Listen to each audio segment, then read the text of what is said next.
Donc, bonjour mes puissantes filles, je suis ravie de vous retrouver aujourd'hui avec Sabrina de la marque Demicel qui crée donc des boucles d'oreilles en cuir recyclé. Donc, c'est une créatrice qui vit de son entreprise créative et dans le cadre de votre évolution, je trouve qu'il est très important de partager avec vous des success stories de femmes qui nous ressemblent, qui sont parties de rien comme nous et qui ont réussi à se construire un beau projet créatif. Donc, bonjour Sabrina et merci à toi de nous accorder du temps. Vraiment, merci beaucoup. Bonjour Mélanie, merci de m'interviewer. Bah écoute, c'est un immense plaisir, franchement. J'ai encore tes boucles d'oreilles à la maison, donc tu vois, que je t'avais acheté ça fait un petit moment. Ouais, ça fait longtemps, ouais. Ça fait longtemps. Et c'est mon boucle d'oreille pour quand je sors en soirée. Tu sais, quand il faut être habillé tout bien et tout, je mets mes boucles d'oreilles de Micelle. Donc voilà. Donc écoute, je t'invite à commencer par le commencement, à nous parler de tes débuts, de ce que tu as envie de nous dire éventuellement, de ce que tu as pu ressentir, les peurs que tu as pu avoir et puis comment tu as démarré. Voilà. Alors moi, en fait, à la base, j'ai pas du tout une formation dans l'art ni dans la création de bijoux parce que je suis dentiste pédiatrique. J'ai travaillé pendant plus de 10 ans en tant que dentiste. Et à côté, j'ai toujours aimé la création, créer des bijoux, la couture, etc. Et en 2010, donc il y a plus de 10 ans, j'ai monté avec une copine une marque de bijoux et on s'est amusé à recycler des bouts de tissu avec de la dentelle, etc. Et donc, on était à Barcelone. Donc, on avait notre petit atelier. Moi, je travaillais en tant que dentiste comme ça, à côté.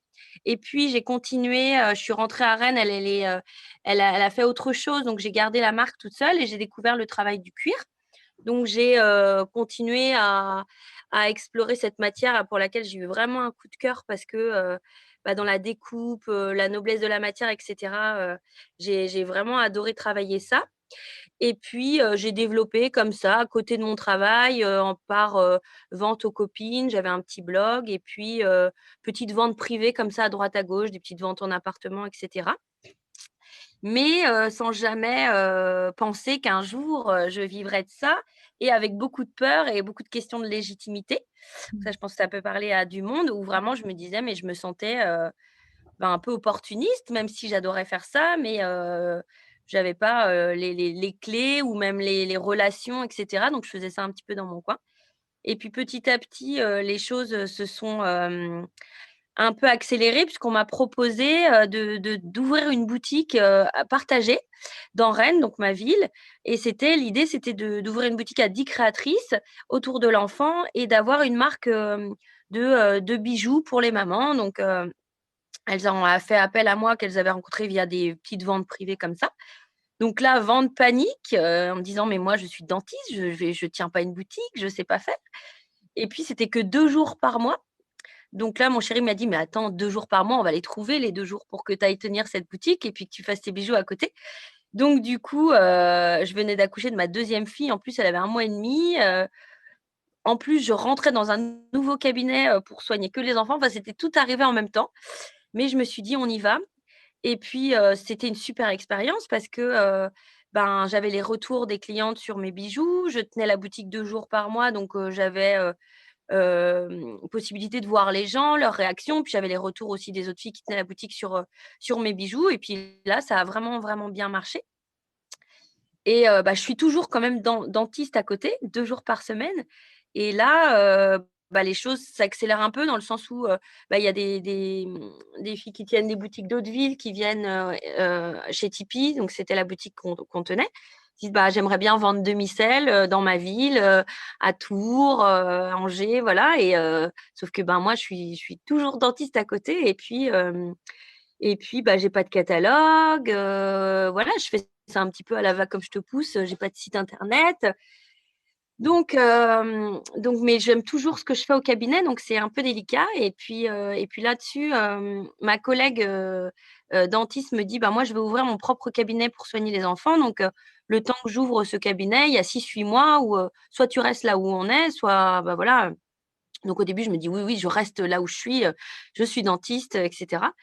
Et puis ça me trotte un peu dans la tête en me disant: «Peut-être que j'ai, 6-8 mois de dispo là pour faire ce que j'aime». Parce que c'était une vie un peu de schizophrène vu que, je me vois, le midi avoir 1 heure de pause, faire la paperasse de dentiste et puis prendre 20 minutes pour commencer à créer un semblant de catalogue sur Word, à l'accueil du cabinet. Enfin, c'était complètement farfelu, quoi. Et puis à me dire aussi, mais si jamais j'ai du temps, je pourrais faire des trucs super, quoi. Je pourrais faire un peu de com, je pourrais faire un vrai cabinet, un vrai un vrai catalogue, pardon. Et puis voilà, quoi. Et puis là, l'entourage me dit: «Non mais vas-y, vas-y, vas-y, fonce, prends ce temps-là». Et j'étais hyper flippée. Enfin, franchement, si je suis pas sûre à long enfin, je pense que oui, là, à 5 ans d'écart, je l'aurais fait, mais sur le moment, si ma collègue avait pas pris cette décision, je suis pas sûre que j'aurais, sauté ce pas-là. Et puis j'avais des réflexions genre, c'est marrant parce que l'autre fois j'ai vu un de tes posts qui m'a fait penser à ça, genre ami de mes parents: «Non mais tu as fait beaucoup trop d'études pour finir à faire des bijoux», ou bien, parce que du coup j'avais 36 ans, «La création c'est pour les jeunes», des choses comme ça quoi, des trucs, «Ah bah c'est bien, tu vas t'occuper de tes enfants», ou, «Bah c'est bien, ton mari est dentiste», alors que pas du tout, enfin c'est pas du tout, moi mon mode de vie et pas du tout, je voulais vivre de ça. Et je sautais ce pas-là, pas pour être, au crochet, de la société et faire, mes petits bijoux comme ça, enfin, donc pas évident. Mais j'étais super bien entourée, même mes parents étaient, plutôt à fond à me dire: «Bah, tu sais, on passe», ma mère surtout, «Tu sais, on passe, sa vie au travail, donc faut que tu fasses ce que tu aimes». Mon père était hyper fier que je revienne à l'artisanat, vu que lui est menuisier et que j'étais partie dans des études de médecine, ce qui n'avait rien à voir. Mais là, la fierté que je revienne, à fabriquer des choses de mes mains. Et donc j'ai sauté le pas donc en 2016 et j'ai, lâché le cabinet pour me lancer à plein temps dans la aventure, de Micelle. J'avais pas envie en fait de faire ça de chez moi parce que, bah, j'avais des enfants en bas âge et que je me disais que, bah, j'allais me bouffer mon temps via l'intendance de la maison. Donc j'ai, cherché un coworking. Et donc du coup, j'ai intégré un coworking avec plusieurs, autres professions, une agence de com, une illustratrice, et ça, c'était super parce que du coup, ça a donné un espèce d'élan, Mmh. créatif, c'est génial. Enfin, moi, j'invite les gens à s'entourer des autres professions parce que c'est que du positif. Donc les filles, m'ont aidé à booster mon Instagram, l'agence de com, m'ont fait un petit catalogue et puis voilà. Et puis après, c'était parti, puis les points de vente bah, à un moment, tu te dis: «Mais comment OK, ça grossit, mais comment je vais déléguer, quoi? Qu'est-ce que je peux Mmh. déléguer? Comment je fais ça?» Mais je savais pas par quel bout prendre ça, mais alors vraiment pas. Parce C'est qu'en plus, moi, j'avais pas de formation. Donc en fait, sans formation, tu fais tout de A à Z toi-même tout seul. Tu fais tout au système D. Donc après, quand tu es comme ça, comment tu délègues? Parce que, tu tu pas été formé à ça cette personne-là fait une tâche, moi le marketing, la com, les stratifier, hiérarchiser, tout ça, j'ai appris, j'apprends tout sur le tas, quoi. Mmh. Et puis donc ça grossit, la boutique, bah, forcément, de plus en plus, de monde, ça marche bien, je commence à faire des salons et tout ça. Et puis là-dessus, trop de chance, il y a une fille qui m'envoie un CV en me disant, ben, «Je viens d'arriver sur Rennes, j'ai été monteuse bijoux et puis, voilà». Et sauf que je lui dis: «Mais moi, je sais pas du tout qu'est-ce que je peux te faire faire, quoi?» Et donc je lui ai dit: «Bah, écoute, tu viens à l'atelier, puis je te paye à l'heure, en freelance, et puis je te donne les trucs au tout venant, quoi». Puis on a structuré comme ça et puis, ben, une personne, puis 2 personnes et maintenant donc du coup, j'ai 2 personnes qui travaillent avec moi. J'ai fait un site, un super site, ça je sais que enfin, moi j'axe énormément sur, bah, j'essaye d'axer sur la vente en ligne aussi, en direct. Donc je me suis bien entourée pour faire un site, un beau site marchand. J'en ai fait un il y a 3 ans, il y a 4 ans, juste en terminant le cabinet. J'en ai refait un là, il y a 1 an. Mmh. Et puis, ben, moi maintenant, comme tu dis, la casquette de chef d'entreprise, c'est pas rien. Parce que du coup, là, je suis j'étais en micro-entreprise jusque-là. Là, je fais les démarches pour passer en société. Donc rien que te dire ça, je t'avoue que j'en ai la trouille, pas possible, avec des salariés. Donc là, c'est je ne peux plus respirer. Mais je suis super contente parce que j'ai 2 filles géniales qui bossent avec moi et j'ai envie de leur montrer qu'elles font partie de l'aventure et puis, Mmh. puis de les sécuriser et voilà. Mais le passage en société, il est très anxiogène pour moi. Ah non, mais on C'est s'imagine toujours vraiment quelque chose, pardon. qui, après voilà, ça fonctionne, on a une super fin d'année là, l'année 2020, a été, hyper chouette pour Demi-Sel parce que, ben, On a fait un taf de fou sur les réseaux. Moi, je me suis énormément penchée sur les réseaux parce que fallait prendre le tournant de la perte des revendeurs Mmh. sur la période de mars-avril. Et puis, ça a continué. Et puis, moi, j'essaie en fait, maintenant, tu vois, les filles font plus de production. Et puis, moi, j'essaye de garder plus de temps en semaine pour me former au web marketing, la pub Facebook, tous ces trucs-là, quoi. Mmh. Ça, je me geekifie, comme disent les filles qui travaillent avec moi. Et voilà. Et à côté de Micelle, c'est aussi et surtout une envie de faire de l'écologie et du développement durable. Depuis le début, en fait, je recycle des chutes de cuir. Donc, j'achète du cuir dans les recycleries, les pots déclassés. Donc, l'idée, c'est vraiment d'offrir un produit revalorisé seconde main à partir de matières qui étaient destinées à être jetées. Donc, c'est par exemple des sacs de chute je vais te montrer, j'en ai là. Hop.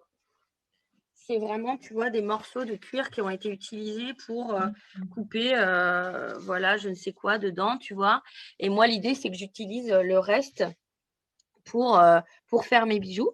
Donc ça, c'est cette première chose en tant que vraiment écologie recyclable. Et au niveau de la boîte, j'ai vraiment toute cette intention d'insuffler, et les filles sont à fond avec moi, une démarche plus RSE, responsabilité sociale des entreprises. Donc Mmh. vraiment développement durable, dans l'éthique. J'essaye de ne pas mettre de hiérarchie dans l'équipe, même si c'est moi qui ai créé Demicel, je me considère chef d'entreprise dans le sens de ce que ça implique, tu vois, toutes les décisions que tu as à Mmh. prendre, mais je veux pas envie du tout d'être la boss de tout ça.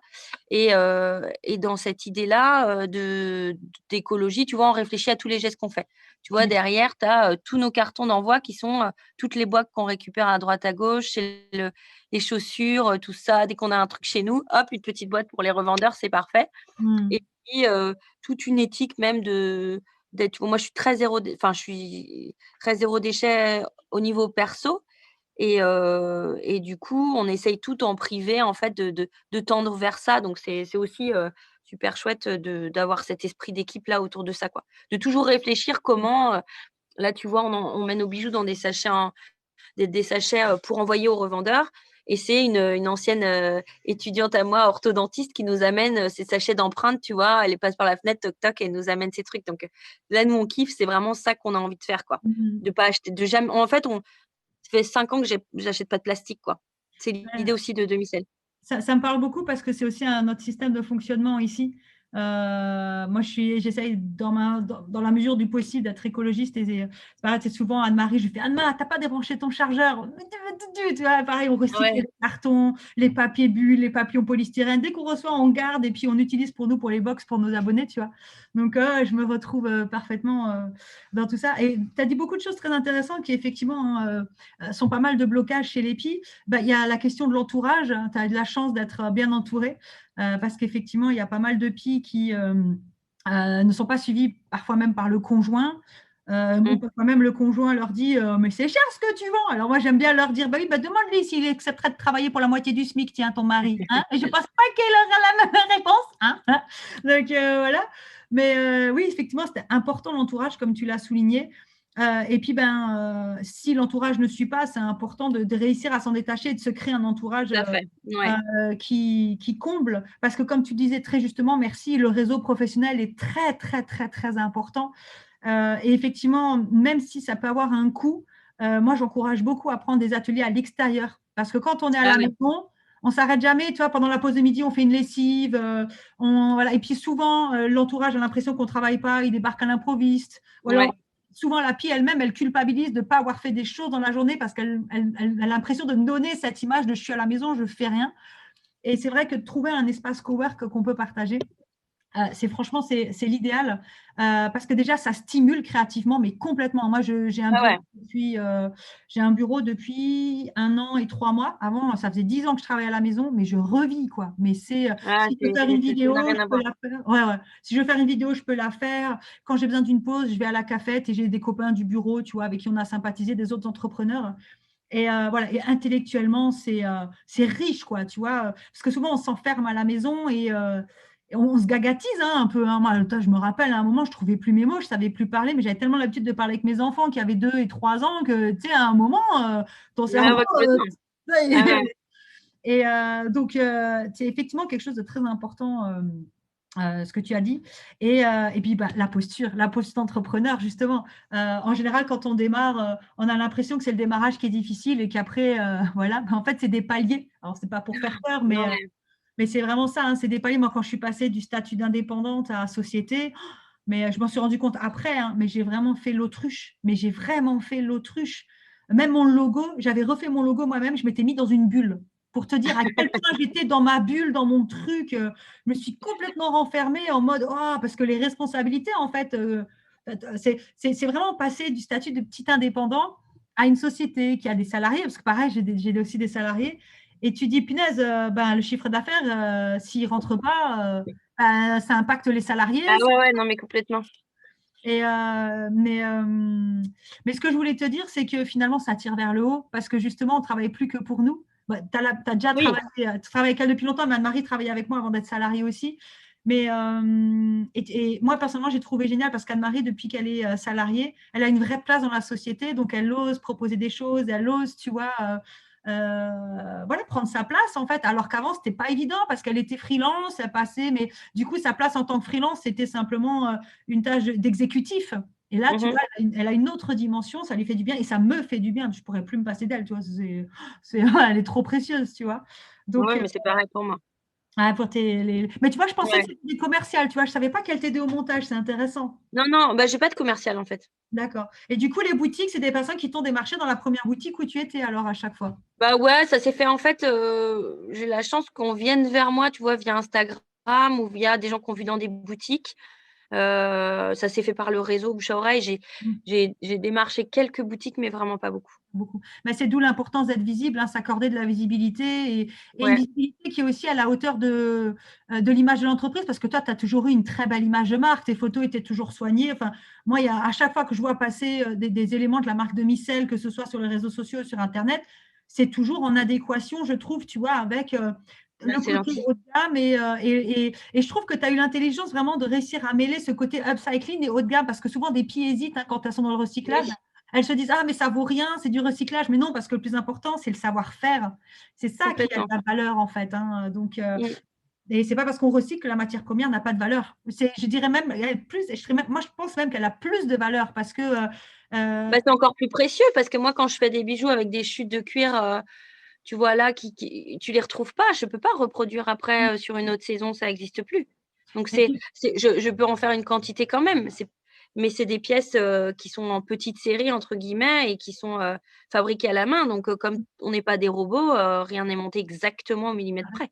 exactement, mais Euh, complètement. Et puis, je et trouve tu que ça disais sur l'image de la marque, ce qui est sympa aussi, c'est que là, avec Demi-Sel, comme on a vraiment cette volonté recyclage, développement durable, on a aussi, comme les gens nous suivent, entre guillemets, et du coup, ont envie de faire partager cette marque. Donc, il y a beaucoup de bouche à oreille et il y a beaucoup de boutiques qui nous appellent parce que les clients viennent les voir, quoi. Et c'est vraiment chouette parce qu'en fait, elles ont envie que ça marche Demi-Sel. On me dit, ah, bah, j'ai une cliente, elle n'arrête pas de venir me voir en parlant de vos bijoux. Bon, bah, j'ai fini par vous appeler, vous demander votre catalogue. C'est rigolo parce que la cliente, elle n'a pas y gagné quelque chose. C'est juste qu'elle a envie de faire partie de l'aventure et puis de donner du plaisir, entre guillemets. Ah bah, moi, ça me plaît, j'aimerais que ça vous plaise, quoi. C'est chouette, Ben, super chouette. ça, c'est exactement l'effet qu'a le pourquoi. Moi, je saoule beaucoup mes pieds avec le pourquoi. Le pourquoi, c'est les valeurs de l'entreprise et ce qu'on cherche à transmettre avec ton entreprise. Et toi, tu as des valeurs éco-responsables en grande partie. Après, il y a le côté aussi du bijou féminin qui met la femme en valeur, etc. Certes, ça joue aussi, mais c'est ce côté éco-responsable, recyclage, respect de la matière. Parce que par extension, quand on respecte la matière, on respecte l'humain. Et tu vois, et du coup, il y a une vraie dynamique humaine en fait qui émane de Oui, l'entreprise. Et les gens, quand ils s'identifient aux valeurs de l'entreprise, donc au pourquoi, ils deviennent fans de l'entreprise sans même avoir acheté des produits. Et les produits deviennent vecteurs de ces valeurs. C'est-à-dire, je porte des bijoux de Micelle, ça veut dire que je participe à quelque chose de plus grand que moi. Et c'est justement en ça que les clients vont des marchés des boutiques, parce que tu as fait ouais, ce c'est vrai. inconsciemment hein, ou sciemment, voilà, mais tu as fait ce job de communiquer sur tes valeurs et du coup, tes valeurs touchent les gens et les gens découvrent ton entreprise à travers tes valeurs avant de les découvrir à travers tes créations et c'est pour ça qu'après, elles vont dans et dire je connais cette fille, punaise, elle recycle, elle est, enfin voilà, ça vaut le coup, c'est en France, c'est durable, c'est ouais. Et c'est exactement le travail du pourquoi. Souvent, on me dit oui, mais à quoi ça sert un pourquoi? Ça sert à la communication, oui, mais ça ne sert pas à la communication pour communiquer. Ça sert à la communication pour dire aux gens voilà quelles sont mes valeurs et celles de la société, et voilà ce que je vous propose de partager avec moi en achetant une de mes créations. Et l'artisanat est vecteur de tout ça. Aujourd'hui. Et je pense que c'est la grande force de l'artisanat. Et c'est ce qui fait que malgré le coronavirus, l'artisanat se développe parce qu'il propose des valeurs qui n'ont rien à voir avec les grandes enseignes industrielles qui polluent, qui sont de plus en plus dénoncées d'ailleurs. Tout à fait. Et qui souvent font de la maltraitance aussi en termes de salarié. Moi, je sais que, toi, à un moment, tu disais, tu essaies de ne pas instaurer de hiérarchie. C'est très intéressant parce que moi, j'adore observer la société et la société des genres.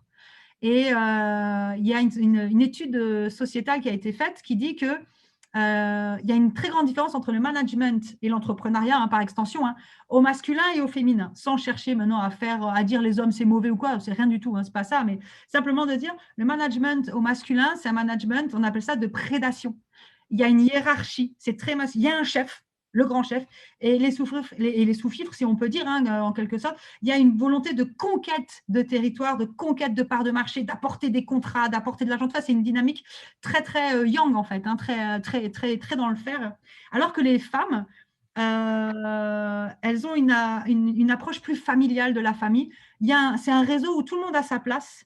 Et au lieu d'être dans la conquête de territoire, on est dans le marché de niche et dans la préservation environnementale, préservation des équipes. Et c'est prouvé, hein, c'est vraiment. Et aujourd'hui, on apprend le management au féminin de plus en plus dans les écoles de management parce que, on appelle ça un management de préservation et plus de prédation. Et je trouve très intéressant parce que je fonctionne pareil avec Anne-Marie. Je ne prends, alors j'allais dire, je ne prends pas une décision, ça dépend laquelle. Mais quand il y a des décisions qui impliquent la société, j'essaye toujours d'en discuter avec Anne-Marie avant, d'avoir son point de vue parce que je trouve qu'elle a sa vision des choses à apporter à l'entreprise et que c'est extrêmement important et enrichissant de la faire participer et pas simplement de lui imposer, tu vois, mes choix. Et je trouve en ça que c'est très juste ce que tu fais. Et je pense que c'est une autre grande force ce que moi j'appelle l'artisanat 2.0 quelque part, hein, c'est-à-dire l'artisanat moderne, parce qu'on est des personnes qui ont connu le salariat, parfois dans la douleur, parfois non, mais on a une vraie envie de changer les choses. Et c'est grâce à des entrepreneurs comme toi, il y a des artisans comme certaines Pi, où justement on est en train de mettre en place un nouveau mouvement, en fait, quelque part, tu vois, dans l'entrepreneuriat, beaucoup plus humain, beaucoup plus éthique. Et je trouve même, si on va encore plus loin, que c'est une responsabilité dans l'artisanat. C'est-à-dire, dans l'artisanat, en respectant la valeur de son travail, en mettant des prix justes qui ne tirent pas le marché vers le bas, en étant dans l'humain et dans l'éthique. Et enfin, voilà, je te félicite vraiment. Enfin, merci pour te féliciter, je ne suis pas non plus, voilà, mais en tout cas, bravo pour cette merveilleuse démarche parce que ça fait énormément de résonance avec ce que je vis aussi. Et je pense que ça va résonner avec beaucoup de Pi voilà, qui se lancent. Donc voilà, comme on le disait, donc au début, on flippe, et puis effectivement, il y a des niveaux qui fait que on se remet en question. Du coup, comment toi, c'est-à-dire, je pense que tu discutes avec tes équipes de la suite, ou je ne sais pas si tu leur fais part un petit peu, ou c'est peut-être plus avec ton entourage, comment tu arrives à trouver la force de ne pas flancher, en fait, parce que moi, j'ai un peu flanché pendant quelques mois, tu vois, concrètement.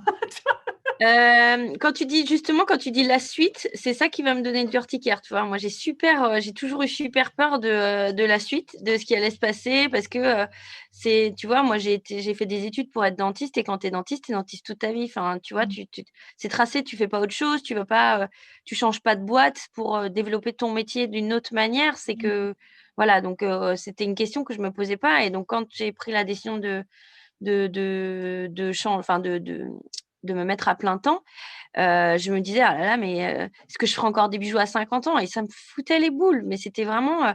Donc, en fait, j'essaye de pas trop y penser, du coup, et d'avancer, mais à un moment, je me dis, mais jusqu'où on va? Parce que là, on est 2, mais est-ce qu'on va être 10 dans 5 ans? J'en sais rien. Et en même temps, et si tu penses trop, tu dis, est-ce que les gens vont toujours apprécier mes bijoux? Est-ce que ça va encore plaire? Est-ce que je vais toujours être créative? chaque saison, chaque 6 mois, je flippe comme une malade à chaque nouvelle collection. Je flippe de ne pas avoir l'inspiration pour trouver des nouveaux modèles. Enfin, c'est super et en même temps, c'est un poids, une pression et un stress sur toi-même. Et en même temps, c'est génial d'un côté, mais c'est dense, quoi. J'entends complètement, hein, franchement, ça résonne beaucoup.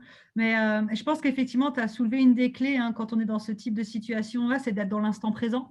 Parce que de toute façon, les projections qu'on fait sur le futur, moi je dis toujours à mes clients, mais le futur, tu as encore à le construire. Donc pour le moment, rien n'est fait, tu peux encore, voilà, il n'y a aucun problème. Mais effectivement, je pense que même moi, j'expérimente en ce moment, j'ai des très gros projets qui n'étaient pas prévus d'être débloqués maintenant, qu'il y a des opportunités, tu vois, qui viennent. Et je me dis, j'avance là à l'instant T, qu'est-ce qui se passe? On m'a fait cette proposition-là. OK, pour le moment, on m'a juste fait cette proposition-là. On n'est pas plus loin. Je l'étudie, je l'accepte. OK, là, ce matin, on avait une réunion stratégique, tu vois, on est passé à l'étape de, on prototype l'idée, tu vois. En gros, c'est de la créa web. Donc là, j'ai dit au gars, OK, voilà, tu es embauché, fais-moi les templates qu'on va proposer à mes clientes. Ça y est, c'est parti. Et là, après, il y a toute la notion de comment on va le vendre, machin. Enfin, j'ai déjà une idée vague, mais je reste à, les gars, ils vont me proposer des prototypes de sites Internet. J'attends cette étape-là. Et je me focus sur l'étape suivante et pas sur la grosse montagne qui est derrière, la petite c'est ça. Je connais parce que sinon, c'est beaucoup trop pour un seul homme, quoi. Faut garder en tête l'objectif final, hein, clairement, mais voilà, avancer étape par étape et voilà. La peur, elle est toujours là et j'ai envie de dire, quelque part, c'est heureusement parce qu'elle nous oblige aussi à nous remettre en question. Après, il ne faut pas être trop dans la peur non plus, mais ça nous oblige à nous remettre en question et à y réfléchir à 2 fois aussi, quelque part, tu vois. Donc, mais tu soulignes un point important, c'est que la peur fait toujours partie du chemin. Souvent, quand on se lance, on se dit au début et après, non, la peur est toujours là. Et savoir l'écouter et avancer avec la peur, c'est le secret de la réussite, en fait. Hein. Il n'y a pas longtemps, j'ai vu une image encore d'un entrepreneur, enfin, c'était une image pour vanter l'entrepreneuriat. Et puis, tu avais un lion en façade, tout digne et fier. Et puis, dans le dos, il avait pas mal de blessures, en fait, dans le dos pour dire, oui, c'est pas parce qu'en façade, on brille que… dans l'ombre, ça veut dire que tout est tout rose. Hein. Non, c'est pas du tout simple. C'est un point, mais c'est pas simple et tu t'en défais jamais, en fait. C'est-à-dire que tu ne la poses jamais, ton entreprise, dans un coin le soir en fermant la porte. Donc, elle est… il y a 24 heures, je dors 8 heures, donc ça fait 16 fois 7, quoi. C'est 16 fois 7 heures de veille de demi-sel, quoi. Demi-sel est en permanence dans tout ce que je fais, même quand je suis avec mes enfants, je sais pas, c'est tout le temps là, quoi. Donc c'est chouette parce que du coup, ça va mettre tout le temps des idées. Tu as l'impression d'être en brainstorming permanent sur je pourrais faire ci, je pourrais faire ça. Mais… mais je comprends, voilà, la difficulté de couper. Moi, j'ai mis des règles aussi parce que j'y arrivais pas. Alors, je n'y tiens pas tout le temps, hein, mais normalement, quand je suis avec mes enfants, je ne suis pas sur le téléphone pour l'entreprise. Ah oui, mais moi je disais, effectivement, moi aussi, hein, je me suis imposé ça de ne pas regarder, etc. Mais c'est plus dans ta tête, en fait. Ton esprit, c'est hyper dur de le couper sur les idées qui viennent. C'est assez compliqué, quoi. Moi, je note systématiquement. Et le week-end, je coupe pour eux. Et ça, maintenant, le week-end, j'arrive. Mais j'ai mis du temps. Hein. Et vraiment, de toute façon, mes enfants me pompent tellement d'énergie que franchement, quand ils sont là, c'est pas possible. Mais voilà, on bouge beaucoup. Tu vois, les enfants, on prend la voiture le matin et des fois, on rentre le lendemain soir. Bon, bien sûr, j'en parle à mon mari avant. Hein. Tu vois, la dernière fois, on est allé à Paris sur un coup de tête. Mon fils m'a dit, maman, je rêve de regarder la Tour Eiffel. Je me dis, tu sais quoi, allez, vas-y. Hop, on prenait un sac, le goûter, le machin. Hop, on a la journée, on se casse à Paris. On s'est cassé à Paris. Je ne le fais pas souvent, hein, on ne les connaît non plus. Mais voilà, quelque part, je hack mon cerveau, tu sais, en m'occupant totalement sur autre chose. Oui. Mais combien de fois j'écris un message à Anne-Marie dans le week-end, je dis ne le lis pas maintenant, c'est pour lundi. C'est comme ça, n'oublie pas. Mais voilà, sinon je note beaucoup. J'ai pris l'habitude, dès que j'ai un truc qui pour moi en vaut la peine, je note l'idée et voilà. Mais bon, bref, c'est clair que c'est pas évident, mais moi je dis souvent c'est le prix de la liberté aussi quelque part, tu vois. Oui, complètement. C'est complètement. Il y a du bien, et il y a du moins bien, mais c'est comme ce que tu disais, tout n'est pas si facile en fait, et tout n'est pas. C'est ça. Qui, Il y a du bon et du mauvais dans tout, et puis et puis souvent c'est proportionnel. Donc du coup, forcément, la charge d'un entrepreneur est un peu plus grosse, enfin, un petit peu beaucoup plus grosse que la charge d'un salarié, parce que du coup, le kiff qui est en face, il est proportionnel en fait. Et il y a un moment, enfin voilà. Ok. Donc, écoute, très beau développement rapide finalement, parce que quoi, en 5 ans, tu as plusieurs points de vente, tu passes en ouais, société. ouais. Bravo. Et du coup, il y a quelque chose qui m'intéresse, si tu veux bien répondre, il n'y a aucun souci. C'est souvent quand j'ai des clientes qui me disent ouais, mais j'y arrive pas. Très souvent, je leur dis mais c'est parce que ça vient de l'intérieur. Et je suis convaincue que la réussite, elle commence déjà à l'intérieur. Et si on croit en soi et en son succès, ou en tout cas, si on s'autorise à y croire, surtout ça, ça fonctionne. Et du coup, je voulais savoir, comment ça s'est passé pour toi en fait à ce niveau-là? Est-ce que au fond de toi, tu as toujours cru que tu pouvais le faire? Enfin voilà, je ne sais pas si ma question est claire. C'est marrant que tu dises ça parce qu'en fait, j'ai jamais fait le parallèle, mais après la naissance de ma fille, j'ai commencé un traitement avec une psychologue, rapport à des histoires familiales, enfin bref, qui sont revenues avec la naissance de mon premier enfant. Et en même temps, c'est aussi ce qui a fait qu'à un moment, j'ai vraiment passé la porte d'une première boutique pour aller proposer mes bijoux. Donc, je pense que ça, c'est un travail aussi qui m'a aidé à prendre confiance en moi, que j'avais pas avant, que j'avais pas fait avant. Ah, moi, je le constate. Les Pies Bavardes, au début, c'était vraiment que du conseil en marketing et en communication. Déjà, moi, à la base, je ne suis pas une marketeuse, donc j'avais déjà, pareil comme toi, la légitimité dans ce que je dis, mais c'était mon expérience. Et puis, tout ce qui est développement émotionnel, c'est quelque chose que je travaille depuis longtemps pour moi, personnellement. Et je ne m'autorisais pas à en parler. Mais ça fait à peu près 1 an que quand j'accompagne mes clients, je les accompagne émotionnellement d'abord. Et ça n'a rien à Mhm. voir.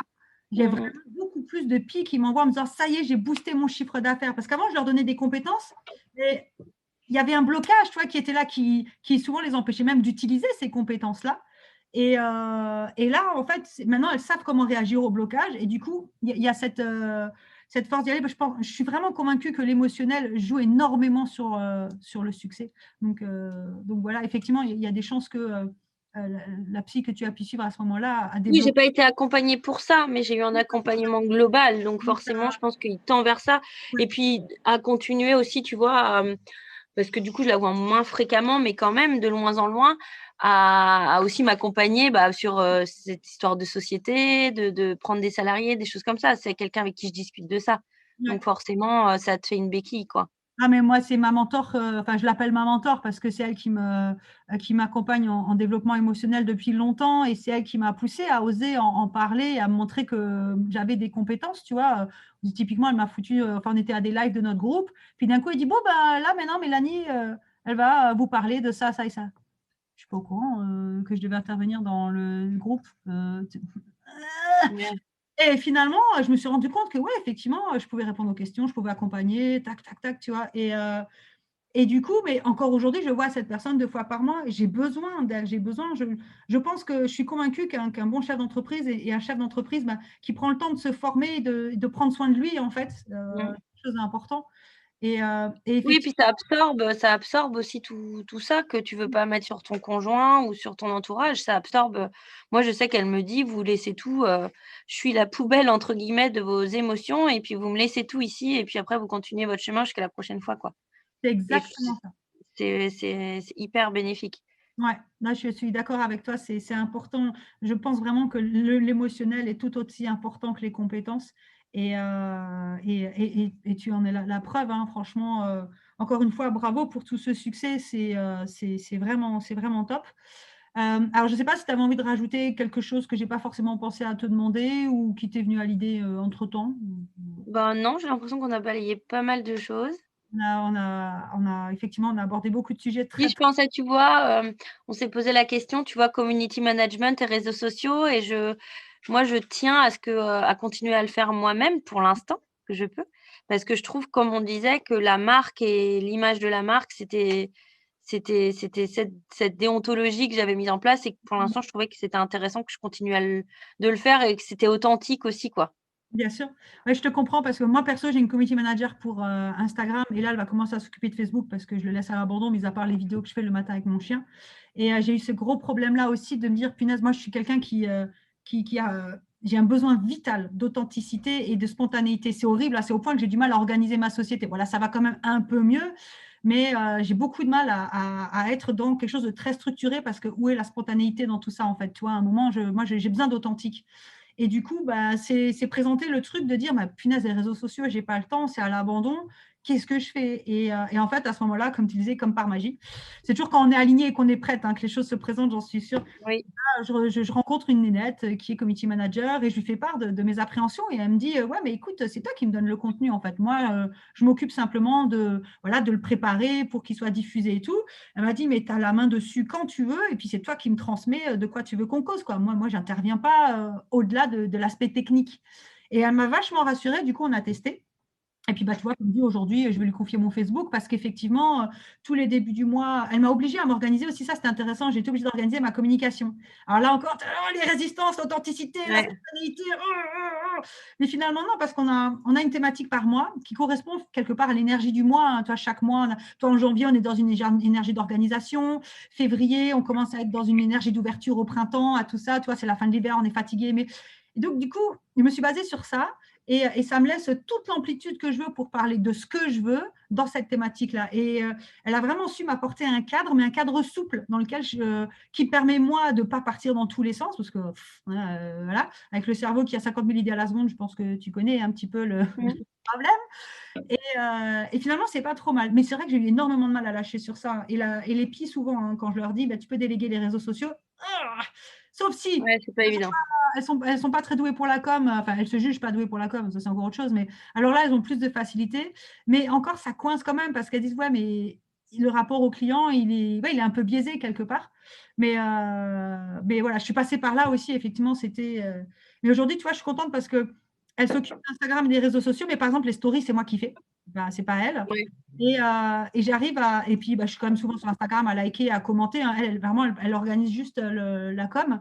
Mais, mais du coup, j'ai perdu le fil de ce que je voulais dire. Ouais, bon, mais ouais, en gros, j'ai pas vraiment perdu la main. C'est vraiment ça. Ouais. Pas Non, bah, vraiment... c'est bien, c'est intéressant du coup que tu me dis ça. Ça va me faire peut-être changer d'idée. Mais après, c'est surtout, tu vois, que je peux passer ce temps, je peux le passer à faire des lives le matin sur les réseaux sociaux avec mon chien, à performer, enfin à performer. C'est intéressant. En ce moment, je parle souvent de performance avec les clients dans leur disant mais c'était plus à améliorer mes programmes ou à créer du nouveau contenu. Parce que finalement, c'est du temps de plusieurs heures par semaine dont on parle, hein, les réseaux sociaux. Ouais, C'est ouais, tout à fait. franchement. Donc, j'ai essayé de voir le côté positif qui était, je peux me dégager du temps pour mes clientes autrement. Et voilà. Mais après, voilà, faut trouver j'allais dire, faut trouver la bonne personne. Je pense que c'est surtout, faut oser mettre des limites. Moi, c'est vrai que dès le début, je lui ai dit, OK. Et elle m'a dit, on teste. Je fais une semaine, un mois, on voit. Si ça ne te convient pas, on change. Et effectivement, elle a été à l'écoute et on a su se créer. On est une équipe qui gagne maintenant, tu vois. Mais c'est vrai que ouais, c'est pas toujours évident hein, de déléguer. Et c'est comme toi, mais qu'est-ce que je délègue? Tu vois, quand mon assistante est venue, je lui ai dit, ouais, tu auras un peu de la paperasse de temps en temps, c'est tout. Hein. Encore l'autre jour, elle me disait, Mélanie, tu te souviens, il y a 1 an et demi, tu me disais, j'aurais que de la paperasse. Aujourd'hui, on se dit, il faudrait peut-être une deuxième personne parce que du boulot, il y en a.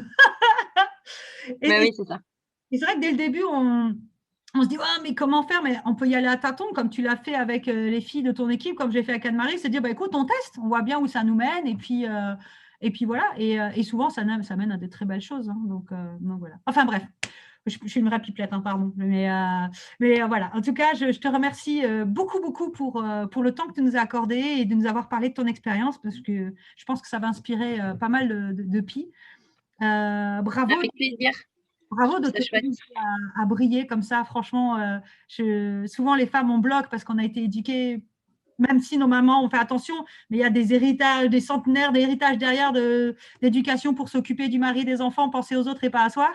Tu as réussi à créer quelque chose pour toi. Je sais que c'est pas évident dans la vie d'une femme et vraiment, bravo. Quoi. C'était vraiment un modèle qui inspire. Quoi. Merci beaucoup. Merci, c'est gentil. C'est sincère et je le pense vraiment. Donc, merci encore et puis au plaisir de te recroiser sur les réseaux sociaux. À bientôt, Mélanie. À bientôt.